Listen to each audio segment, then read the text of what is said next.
السلام عليكم ورحمه الله. أنا أخوكم أحمد الغاوي. النهاردة هنتعلم مع بعضنا وإزاي ترفع السي في السيرة الذاتية الخاص بيك على لينكد إن.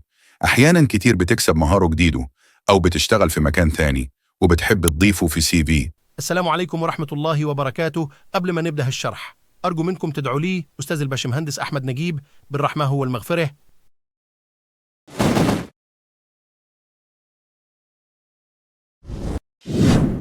أول حاجة هتفتح حسابك على لينكد إن،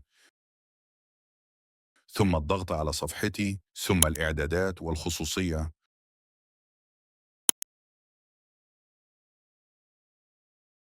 وثم خصوصيات البيانات، ثم إعدادات التقدم للوظيفة.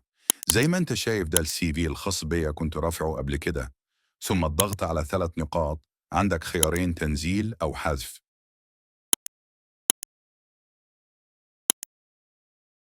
أنا هختار حذف عشان هرفع النسخة.